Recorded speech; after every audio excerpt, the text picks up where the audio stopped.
अद्भुत, आश्चर्यजनक किंतु सत्य घटना। संतोष सिंघल कोरबा छत्तीसगढ़ से अपना अनुभव बताते हुए कहते हैं, बात उस समय की है जब मैं झारखंड में कार्यरत थी। जून 1988 में एक दुर्घटना में मेरे पति का निधन हो गया। पूरा जीवन ही अस्त व्यस्त हो गया। आस्था, ईश्वर विश्वास जैसी चीज़ों का स्थान भी मन में नहीं रह गया था, क्योंकि मेरे पति एक आदर्शवादी, सदाचारी, ईमानदार और न्यायप्रिय व्यक्ति थे। इसलिए मुझे लगता था कि ईश्वर ने मेरे साथ अन्याय किया है। इसी बीच गायत्री परिवार के कुछ व्यक्तियों ने अपनी इच्छा से ही मेरे घर में यज्ञ का आयोजन रख दिया। यज्ञ समापन के दूसरे दिन माँ गायत्री, परम पूज्य गुरुदेव, वंदनीय माता जी के बड़े बड़े चित्र जो यज्ञ आयोजन हेतु लाए गए थे, उन्हें उठाकर मैंने वही कमरे में एक मेज पर रख दिया। वह रविवार का दिन था। मैं उस दिन घर पर ही थी।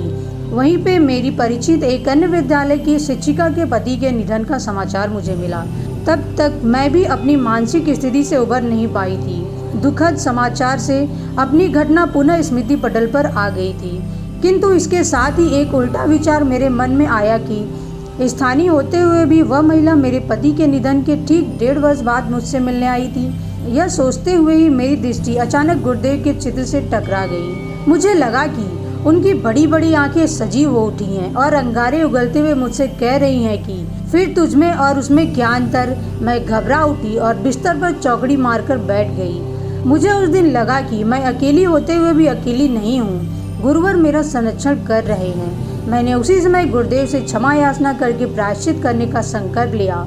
मेरा संकल्प था कि मैं 50 लोगों को अपने क्षुद्र विचार के विषय में बताऊंगी, किंतु आज 26 वर्षों के पश्चात भी अपने जीवन की उस घटना को मैं विस्मृत नहीं कर पा रही हूँ और यदाकदा इस घटना को कहकर गुरु सत्ता को कोटि कोटि प्रणाम करती हूँ। उनसे याचना करती हूँ कि वे सदैव इसी प्रकार मेरी मार्गदर्शक व प्रेरक बने रहे, जिससे जीवन में निरंतर परिष्कार होता रहे। जय महाकाल।